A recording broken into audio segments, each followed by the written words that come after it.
and about creative outlets for people, like who do user experience work. So, um,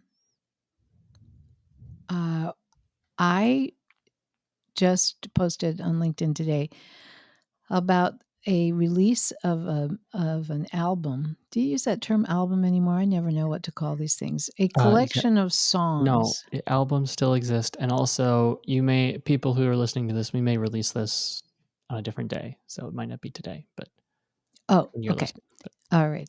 Got it. So there is an album that just got released. The album is by a singer called Janet Planet, and it is called Hope Springs. And the songs on the album were all written by me, and I collaborated with Janet, who is a wonderful vocalist, and she sang the songs.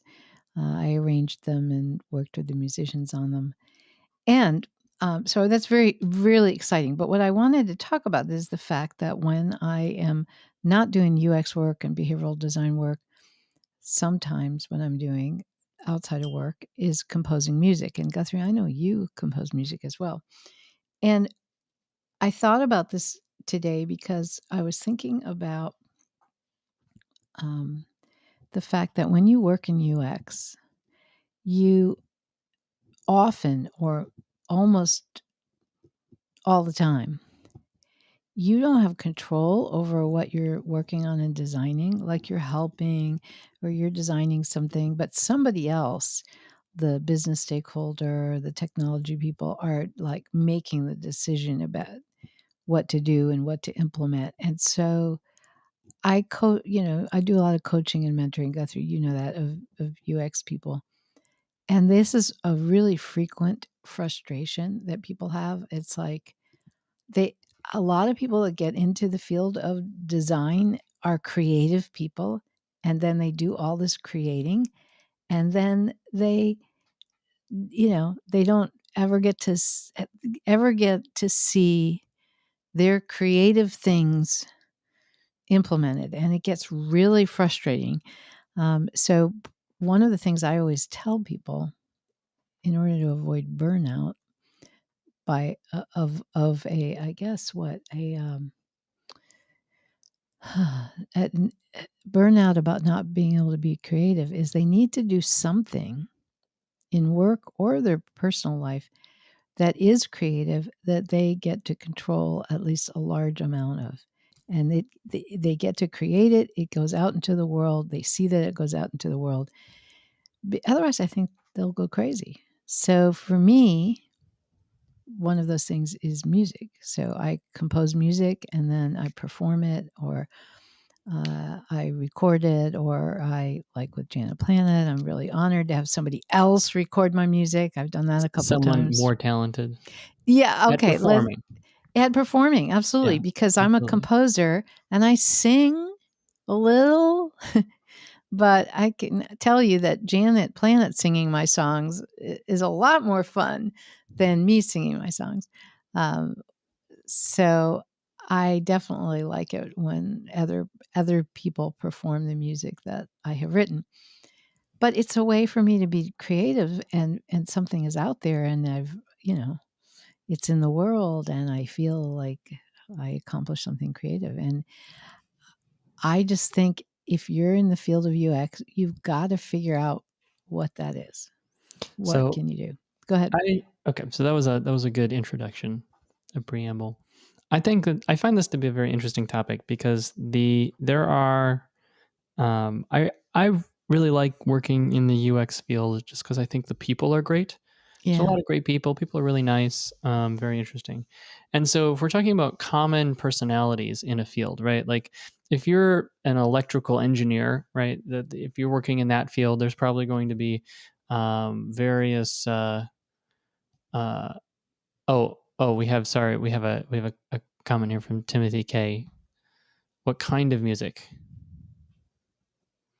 Oh, is what I the album? Yes.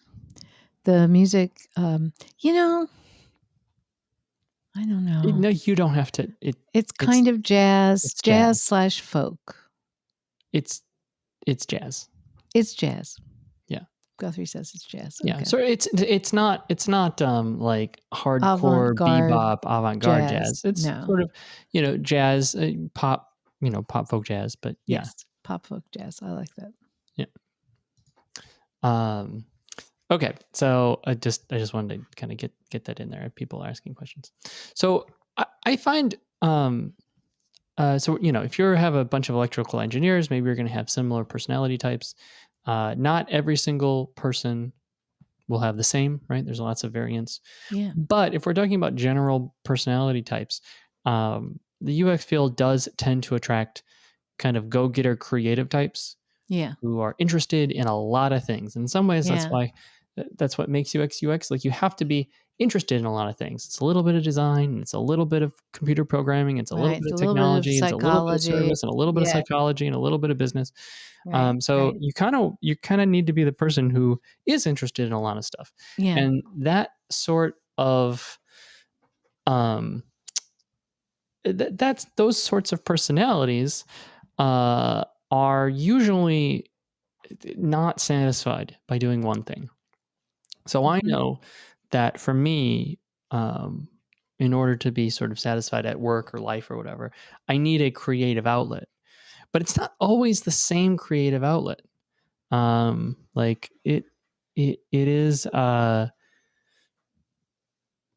it's sometimes it might be one thing, sometimes it might be another. Have you looked at any of the research about the different types of creativity? And I'm sure you have.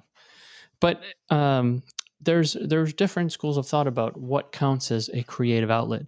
So, for example, there are the Western traditional creative outlets: painting, music, Yeah. dance. There's also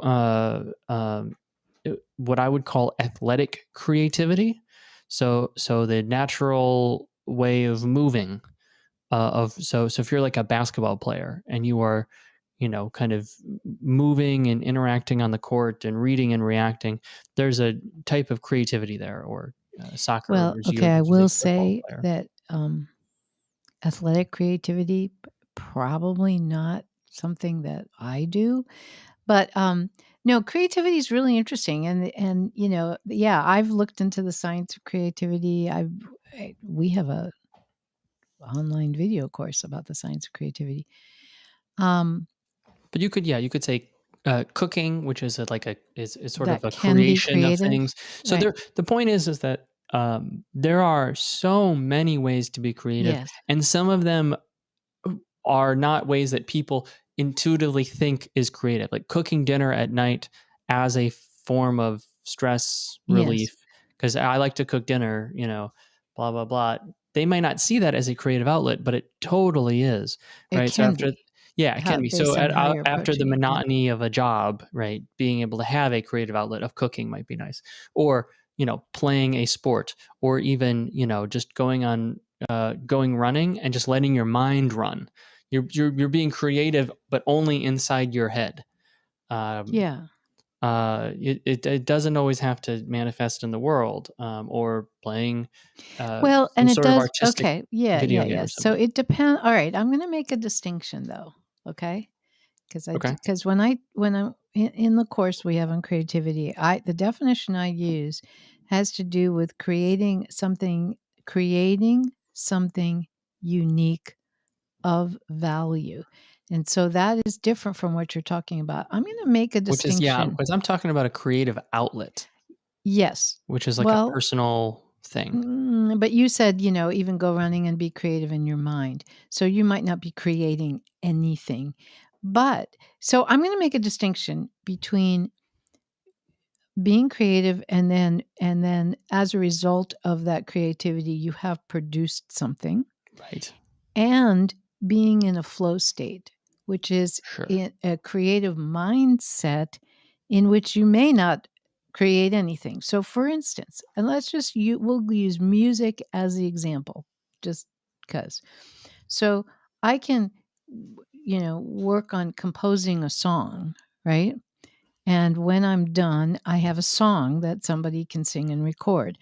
I can also just go to the piano and noodle around and I could get lost in time. An hour can go by, and I can have enjoyed myself, and not record anything and not write anything down, and I didn't produce a thing, but it was a very creative process. I was in the flow of the moment, and so and I think both things are both creating something unique as well as just being in a state of flow.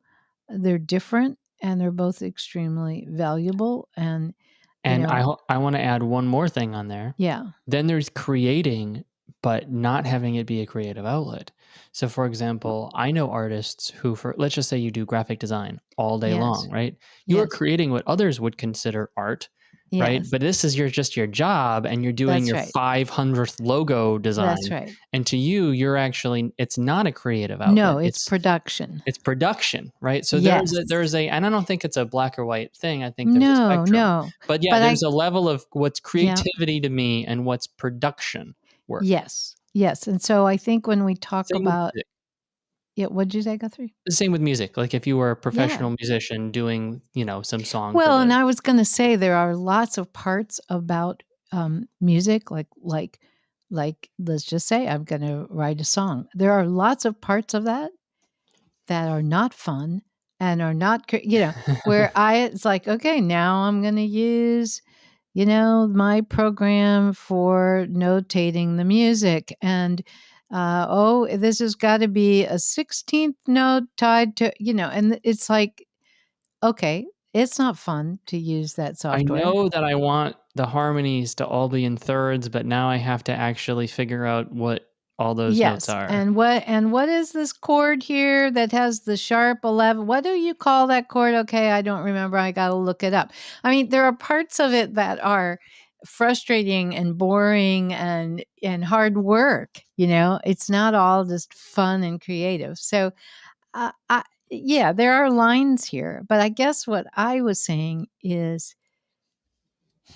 I I I think it has to do from what I brought up at the beginning about UX people or creative people, and they often don't get to have have I don't use the word authority, but they don't have autonomy about what they're creating and the decisions they're making. They don't get to So be the czar. they They don't don't get to make the decisions and say, "This is what I wanna create, and here I created it, and this is what it looks like, and I got to make the decisions." Yeah. And so I think that it's like I have a couple hypotheses as to why. Theory number one is that yes, they're in a job where there's a lot of stakeholders and other players, and Yeah. they're making creative stuff, but they can't implement it, and it's frustrating because Yes. they have a vision and they can't enact the vision.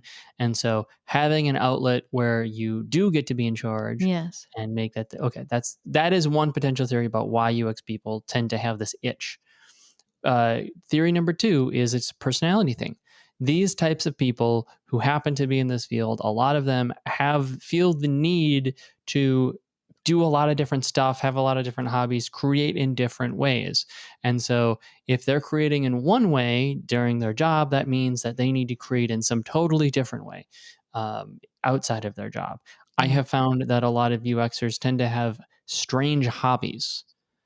Like they all have hobbies, but they're not like it's like, "Oh, what are your hobbies?" Like it's very rarely is it like just a very popular kind of down to earth hobby. It's yeah, I skateboard or Oh, I yeah, there's pottery thing something with, or I'm I in some sort of create punk band. paper, yeah, I make felt. I make homemade felt, and then I yes. turn that felt into little Anime puppets. characters. I don't know. There's Yeah, always there's just like something, something. Yeah, so they're very, very artistic, but also, like, quirky. quirky. Yeah, there's a sort of a quirkiness to it. So I don't know what the reason is. I don't know if it's because of the job or if it's the type of people that are in Yeah. the job, but for whatever reason, there seems to be this desire to have a creative outlet. And I know that I sort of feel this way. And one of the nice things about the work that we get to do is we have built into our job descriptions opportunities for creative outlets. Um, a lot of them actually, and they're Well, all in give some different mediums. examples. Like what? So, for example, one, sometimes sometimes we get to teach, and so teaching is sort of a way of being creative. If you are standing in front of an audience of 20 people, that's a performance in many ways, Right. And you want especially the way them, we teach, which it's not yeah. scripted. We have our bullet points, but we're just up there doing creative oration, extemporaneous speaking, I Well, suppose is the okay, way. but also extremely planned, so scheduled. I mean, it's creative in the sense of we want to create an engaging experience over the day or the 2 days of the training, and You know what it's we've like? It's like a sermon where you have you know what you have it sketched out what you want to say, and but and the you're thoughts not and ideas reading behind it. it, but Yeah. you're not reading it, right? You're Yeah. there, you're But you there to have connect with it. planned it out. To me, part of that creative process is the, and I'll use the term because I also have done theater in my background. And so I'll say the choreography, we're going to do 10 minutes of this, and then we're going to do 10 minutes of that, and then Yeah. we're going to do, so, but the But thing is, we might find different creative outlets in the different things, because what do I'm you more of mean? an extrovert than you. So to me, Yeah. some of the creativity is the interacting with the audience and the riffing and the improvisation that kind of happens throughout the day, Right, and and to the me, connection with being people creative means I is have mapped out every mapped out the thing. minute of the day, and I know Yeah, it's more exactly on the how I design want side this to go, because you're right. less of an so the but so okay, so that's one, right? We get to do that. I find that kind of work to be creative because it no workshop is the same. And no hour of any workshop is the same. Depends on the people and the Yeah, workshop and the yep, flow that's and the true. energy in the room, and Yep, it's just always different. Okay, right, so that's part one. Part two, we do this podcast, right? Like yes, that is a creative outlet where yep. we get to just Think about what we think wanna about stuff, discuss and talk about issues that yep, are interesting to us in yeah. some sort of kind of Hopefully it's a interesting to the people it's a listening, medium maybe not. of it's a work, right? I would say podcast. Yeah, It's not high art. It's not no, it's not an opera, but there is a art form to podcasting. We've done less now, but we've done a lot of video production. yes, So sets and scripts and performance in that capacity, and then yep. the editing work and the color accuracy and making slides and stuff. And that can be a little production-y and tedious because it's usually not just like one little small project. Well, It's usually like a again, multi-month being thing. creative does usually means there's a production Yeah, aspect yeah, somewhere yeah. along the line. So that one, but that's like a little bit. But also in that coming up with those, coming up with like a 40-hour course. I Mhm. mean, that is a ton of creative And a ton of energy. work. And it's a ton of work, yes, but like also a huge creative outlet, Yes. where you're putting together. I mean, that's a lot of work to put Yeah. together a whole kind of very tight. For people who aren't speakers or aren't teachers, um, the shorter something is, the harder it is to make. The Yep. tighter it has to be, and the more perfect it has to be, it's actually much harder. It's much easier to make something long and sprawling, Right. If you, which I think ask people me to don't talk realize. about something for 2 hours, and I'll just wander around and talk about it. But if you say you have to explain 8 this minutes. thing in 8 minutes, Yeah, it's tough. now I gotta spend a lot of time. Yeah. Okay. I do some graphic design here and there. Yeah, So I that's don't. that's fun. Yeah, Don't you don't. Yeah, that's don't not a ask way me to. to do I No, yeah, I not I'm a not creative gonna outlet go for get you. my notebook and show you my little sketches of graphic design stuff. We get to write books and Yeah. blogs. I mean, if we feel that if we want if as some of my favorites says, if we remember how the fingers work and actually go and type something. What does that mean? I've heard a number of uh, journalists who now do podcasting say that like their fingers don't work anymore, which is like, it's like an industry shorthand for Because saying they're that not like writing? they're not writing, because writing is really hard. It's easier just to podcast than it Oh, is to sit down and easier to write. talk than write? Yeah. Yeah. And so, a lot of them will, they'll be in retirement for writing, and yeah, they'll say their fingers don't work anymore. Maybe that's just a turn of phrase a couple of them use, but I've heard that.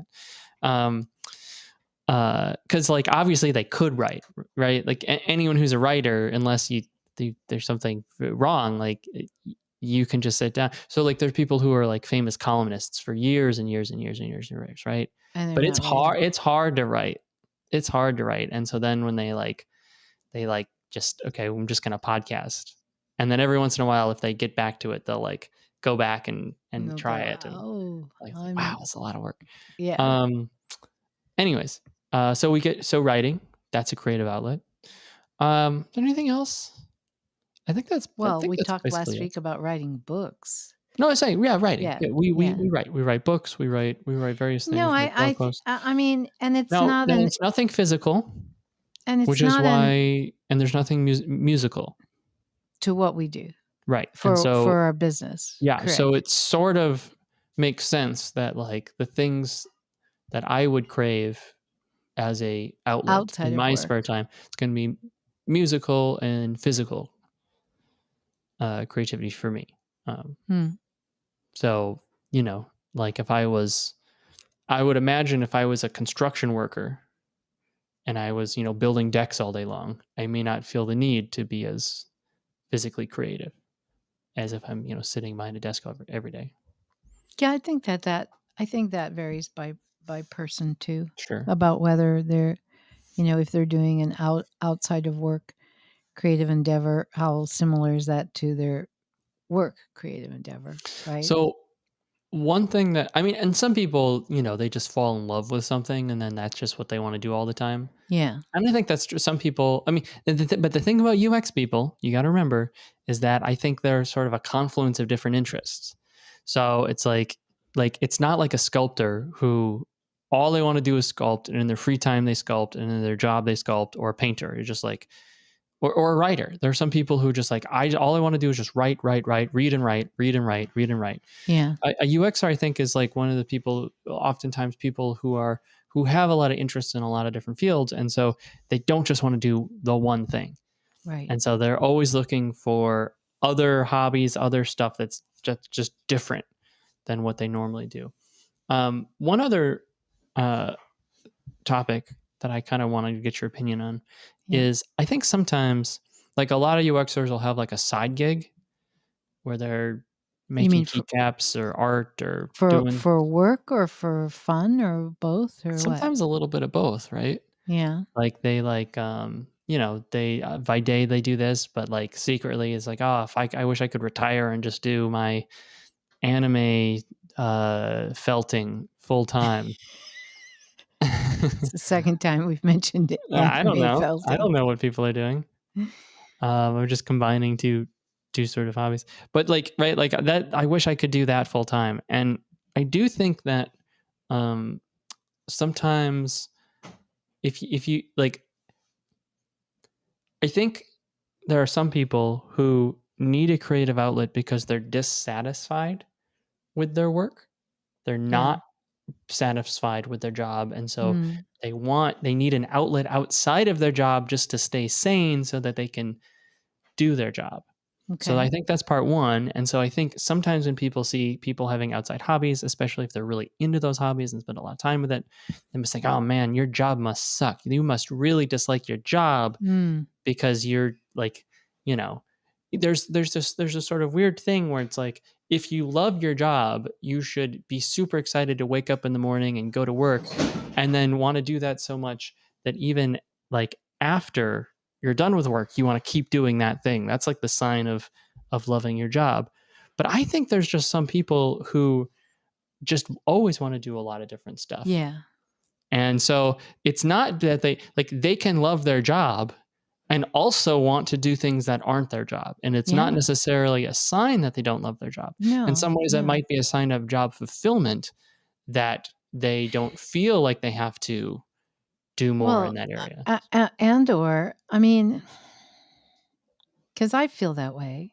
I mean, I wake up in the morning and typically, not every day, but I wake up in the morning usually excited for the work for my work. Like I have things I want to do, I want to accomplish in in the work part. Um, but I think yeah, and then I have things that are not work that I also am excited to do. I think it has to do. I think part of it is probably personality, but I do think related to what you're saying, Guthrie, that if you enjoy your work and it's not, then I think you have energy to do other things. I mean, if your work is just soul sucking, and you can't stand the job and you just feel like it takes everything out of you, then at the end of the day or at the end of the week, you don't have energy, mental or physical Mm, energy to go do something fun and creative. It's just right. like, I just Yeah. don't, this has just worn me down so much. Right. Yes. So I think, I mean, and maybe, not everybody's like that. Some people Yeah. hate But their that's job that's a and really then good point. they Right. can't wait for the weekend where they can do something that isn't their job. But I know a lot of people where their job is just takes so much out of them emotionally, Yeah. you know? Because it's a dirty little secret that anyone who's creative will tell you. It takes a tremendous amount of effort to be truly creative. Yeah. You don't need a lot of effort to do some of the production work. I'm working on something. I'm cleaning this up. I'm making this a little better. I'm, jotting things down, getting ready for a task. But the actual creativity part, it's the most fun part. But you have to be in like a really high energy state. Yeah, You you got gotta you be got in to a be high cooking. energy You got to state. be into You it. may You need got to a be big block of yeah, time. you got sandwiches lined up. You're ready. You got coffee if you're doing that, right? Yeah, It's yeah, just a high energy. You have to be very full. Your reservoir of life has to be very full to be creative. And so, yeah, if you're just getting ground down by your job, you likely don't have the energy outside of your job to do that. Whereas if you actually did like your job, it would be conducive to having more side products, I think. Okay, can I bring up a tangential topic? Yeah, of course, you can do whatever you want. I wanna also encourage people. Sometimes I think people get stuck into thinking, "Well, oh, yeah, I would have liked to have dabbled in writing fiction or writing music or creating felted anime or whatever it is, I kind of often thought about that, but I never did it, right?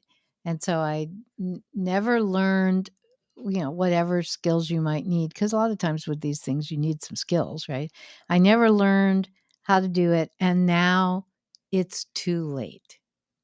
And I want to encourage people to realize that, you know, it's not too late. Depends, Uh, depends, but depends what it is. It's depends what often it is. it's often not too late. Yeah, yeah. I guess if you want to be uh, a top flight uh, You can't do anything competitive. ballerina and go around the world, maybe starting at the age of 60 is a little unrealistic. Well, you can Um, dance. but you could dance. Yeah. I mean, Can't dunk. You won't be able to yeah, if yeah, yeah. at 55, you're So not gonna get up and it's dunk the a basketball. level It's of the level. But you could skill. yeah, but if you wanted to play basketball, if you wanted to play guitar, Yeah, so I'm not gonna say it's never too late to do anything, but I think sometimes people like I had thought about writing music my whole life, and I didn't. Well, actually, I tried a couple times and got frustrated, and it never went anywhere. When I tried for like 3 hours, on a Saturday afternoon and then said, "Forget it." So I came to it really late, and uh, and I was really fascinated by, and I had to do a lot of work and study to get fairly good at it. And I'm not saying I'm accomplished at it by any means, but to get fairly good at it, to get to the point where I could notate my musical ideas to the point where another musician could read it and play it, which is actually a lot harder than you might think. Um, I had to study and take courses and, learn software and all kinds of stuff. But, I didn't start it till, let's see, uh, the first song I wrote in 2014, so So that's you so almost that was you 10 were years ago. 24 at that point. Yes, I was 24 in 2014. Thank you, Guthrie, for commenting on that. But I started late, but then once I got going, I really got going and I got excited, and I think at this point I've written, I don't know, 15, 16 songs. So, you know, don't necessarily think, "Oh, it's too late for me to do that," whatever that is. I mean, you can and especially I think sometimes people just are too hard on themselves, and I think it's perfectly okay to try something. I used to always try things and then give them up, and I always thought that was a character flaw. And then I heard someone say to me once, "Oh my gosh, here's all the things I've tried that, I thought might be fun and creative." And they listed this big long list, and then she looked up and she said, "Isn't that great?" And I thought, "Oh, wow. She doesn't think she's a failure for trying and giving it up. She thinks she's adventurous." It was like, I'm going to change There the are way I think there about are some myself. people who are very competitive, and in their Yeah. head they have a vision of where they should be. And Yeah. so, right, like if I'm going to play the piano, right, and I close my Right. eyes, like I'm playing the piano and I'm Yeah. good, Yeah. and so when faced with the reality of like, oh, like I'm not that good right this now. is gonna be a Wha lot of work. This is a lot This of is like, work. right? I say this about working out too. Like, Mm. people kind of think, well, all right, I'm gonna go to the gym, and you go like twice a week for like 2 months. Like, if you that's going to the gym 8 times. If you did if you played piano 8 times, you wouldn't expect that you'd be a virtuoso, Right, right? And some right, people, they go to the gym. It's like, I went for 2 months, twice a week. That's 8 times, right? Like, you shouldn't expect that you're going to be like some ripped bodybuilder. right. Sometimes to build these skills, if you want to get good at something, like it's not a couple months, it's not a year, it's a couple years or a It is. decade or It two is. It decades. is. Like, it just takes a tremendous amount, not necessarily every day. You don't have to be totally all in, Yeah. but you just, with the 10,000 hours and the consistency of it. Yes. And um, I like to think of it sort of like, like stair stepping. Like, at any given point, you're working your way between two steps. But if you can sort of get to that next step, Yeah. then you have that skill and you're there. Yeah. And then, you kind of work to get the next step. So like, if you piano and you work at it, you'll go from zero to the first step to the second step to the third, and you'll get up a little ways. And if you slow down, if you're in between steps, yeah, you might fall back and level down to that step before, but you're not going to go all the way back to zero. Yeah. So then, next year, if you kind of pick it up and you work on it again, right, kind of comes back and you get okay. And if you work hard enough at it, you might graduate to that next step where then you'll be kind of on that platform. And so, over time, you just kind of get up there. And if there's anyone who's been doing anything for 20 years, they're probably pretty good at it. Doesn't mean they'll be the best, especially if it's like a physical competition, but they're probably not going to be bad if they have a hobby for 20 years. They're probably going to know what they're doing. Yeah, I think, the other thing I was thinking about when you were talking is, do you think there's a personality type, and how do you think this is related to user experience people that enjoy learning? They like the process of learning. Well, I think a lot of people like the process of learning, and I think it just so happens that the UX is a pretty highly educated group. Mm, mm. Like it's not a lot So of it's high like a school dropouts. self-select. It tends people who go into the field are probably I people mean, who hey, you've went met through a lot of engineers. Are there education. like engineers love to learn too? They're Yeah, always reading yeah, about the newest this and the yeah. the that and um But their I mean, learning I is think maybe a that little more their engineers' intuitions can often be a little more book learning mhm, or hands-on learning mhm, versus learning artistic skills. mhm. Like they want to know how this kind of engine works or how this new tech works or the latest on this thing. But I think there's a lot of like engineers who are, they get excited about new stuff.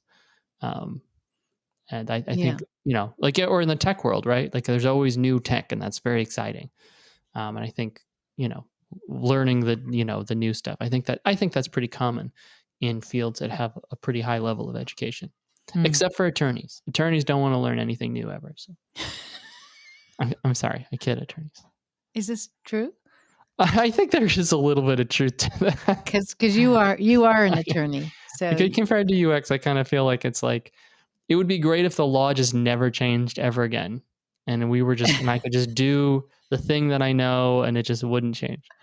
Um, that's funny. but lawyers have to do this thing called CLE, which is continuing learning, and But also part of the problem is some of that's probably pretty boring. I mean, it may not be no, I no, don't. it's you like it? Well, everyone else finds it boring, but to But you lawyers, it's interesting. okay, alright, You know, alright. but I was just gonna say sometimes those continuing like for learning example, courses are just when not I very well think done. of people who dislike change the most, Yeah. it's old attorneys. They cannot stand change. That they have their Are we process. They isn't get it into weird? the office This at the sounds like a same time. They stereotype. have this. They do this. They have these clients. They Really? have this You meeting. don't They think like. this is a stereotype, huh? Well, no, there are always exceptions for sure, for Yeah, sure. but you But think that yeah. yeah, like trying to get like if I think of like trying to get a group of people on the new electronic system, like old Oh, attorneys, they're my goodness. so yeah, So, they do not no, like no, that. I really do know what you mean, actually, because I don't know if you remember, but this was a long time ago. This is before you joined the business. I worked on this big project, which was software for attorneys. Oh man, yeah. So you know. I know about this, and I had to observe attorneys at work. I had to interview attorneys, and yeah, the resistance to change. So the software they had was just They horrible, don't want the law to change because they know the law. and were like, "No," they were like, "No, not interested in this new software, but look, you can do this and this and this and this," and they were like, "No, I No. don't want the new software. No, just I wanna continue using my horrible old software that takes forever to do anything," and yeah, no, you're right, I forgot about that. Yeah. So That it was so there may be so I know it's like I talked about highly educated people, but it's maybe it's something about the field. okay, Some can I fields are tell just you more. one other thing that was true about working with the attorneys? What was true about working with the attorneys? Well, we were doing user testing Okay. of the new software that they didn't wanna use. And so, user testing, we were doing it in person and we set them down and we had these tasks for them to do and then we observed them doing the task. I never had so many people who were so suspicious of what we were doing and why we were asking that question. And they would like like you'd explain what the testing was about and then they'd look at you and then they'd say things like, "What is it you're really trying to find out?" And it's like, "Well, we're trying to find out if the software is well designed or if we should make changes." And then they would just look at you. And I had this Yeah. one, this one guy and, he would do the task and he would You do a bunch of depositions, click cross on stuff.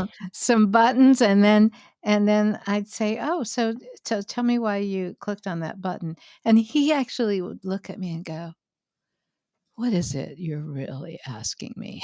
It's like, "I'm asking you why you clicked on the button." I had to end the session. I ended it early because he would not. He had this pen, and he was just clicking the pen on the desk and staring at me. And I'm like, okay, I think. Thank you for your time. Yeah. It's a paranoid group. Yeah, yeah. No, lawyers are probably a paranoid and intransigent group. All right, Not so all, and there might be a generational thing. Maybe young lawyers are different than older mm, attorneys, but maybe. So tell me, Guthrie, your kind of? Do you have a current creative outlet that you're working on these days? I've talked about one of mine, which is music. No. After we talk well, about all this it's a lot creativity. of stuff. It's a lot Yeah, of stuff. yeah. So, I purchased a house a little over a year ago, and fixing up a house is sort of a creative outlet.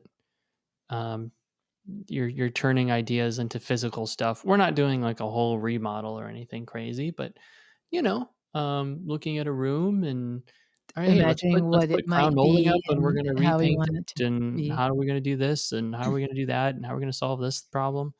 Okay. There's a level of creativity there, and there's some physical stuff as well. Yeah. Um, even just mowing. I didn't have a yard before, but there's sort of a you You know think mowing is creative. yeah, You can come be creative You in pla my you yard plan out anytime you want. you could plan out what the exact route is. Do you start on this side? Are you going vertical this way, vertical that way, Oh my right? gosh. That's crazy. Yeah, probably. I'm writing. I'm writing a book. Yeah. I wouldn't say it's the most creative book I've ever Yeah. written, but that's okay. Yeah. That's mildly creative. I'm doing the podcast. That's good. Mhm. Um, y y y being able to yell my opinion is always a good creative outlet Mhm. for me. Um, I played, over when it was warm. We're kind of done for the season, but, over the summer, I played a bit of pickleball, Did you which think pickleball was creative? it certainly can be. We played doubles. There's a uh, some of it is just instinctual, but there's a level of, especially when you're playing with a partner, there's strategy involved. Do this and then do that, and they're moving over here, which means I'm going to move over there, and okay, there. So now we're switching, and this side and that side, and there's certainly some twitchiness to it, Yeah. where you just have to read and react. Mhm. But that's okay. So that's a little creative. There are other projects that I was thinking about doing. I have that are on my list. I have some sewing projects that are kind of creative. I like using a sewing machine, but Yeah. I haven't done a whole lot of that yet. Yeah. So that's on Um, your it's not a high backlog, priority. right? I cook a lot. Yeah, You know, you do, trying new things, new cooking recipes. is a creative area for you. Yeah, and especially for me because a lot of times when I cook, uh, I will just say I go. Uh, I'm inspired by recipes, but not beholden to them. Yeah, yeah. So I So think recently, you go off on yesterday, I your own. made sort of an Italian wedding soup, and it was just sort of like here are the components that go into it, right? And there's not really a recipe, Yeah, but you kind of bring it together, yeah. based on kind of what you want. Um, let's see, what are Yeah, I think there's some other creative stuff. I've been you playing haven't some done any creative. music recently No, not a whole lot, no. because you actually did a lot of music. I mean, you did I 2 did. albums. I've been doing some creative games. Mm, There are some games I've been playing that are, narrative story-based games where you have mhm, to sort of be creative with other people. mhm. That's fun. Um, so yeah, it's been a little bit of this and a little bit of that. For Um, me, the 2 things outside of work, and I agree with you that work is there's a lot of creativity for you and I in our work, and I'm very grateful that we've been able to put together a business that allows us to be creative. But outside of work, the music continues, and one thing that helps me with I'm going to come back to this, but I'll say the other thing that I like to do, I just collectively call it fiber arts, which is a very fancy term for the fact that, I like doing a little bit of small scale tapestry and knitting and stuff. I really like the tactile because I like the feel of yarn. I'm fascinated by that. But one of the things that, you were talking about, putting in the time and stuff. And one of the things that I think has helped me with music is we go, my husband and I go to every year to a jazz camp for adults. It's a week long camp. And back in 2014, when I started writing songs, one year I came to the camp with an original composition to perform rather than just picking a jazz tune to sing. And that started like I don't know, a trend or an expectation. So now I feel like the group expects that I'm going to show up with, at least two original compositions. So that's great pressure on me because it's like I have to write at least two songs before next year or I will disappoint my fans. Um, so sometimes it's good to have those outside expectations about your creative thing you're doing, your fun thing, to just keep you motivated and keep you working on it. Um, I think that can be a good thing. Yeah.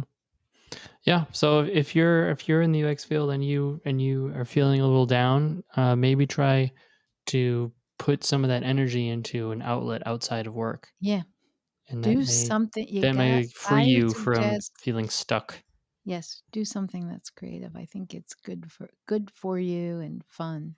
All right, Guthrie, thank you so much for this conversation about creativity and fun projects. And as we said, if people want to get hold of us, they can reach us at. info@theteamw.com. Okay. Thanks. Thank you. Have a good creative day. You too. Bye.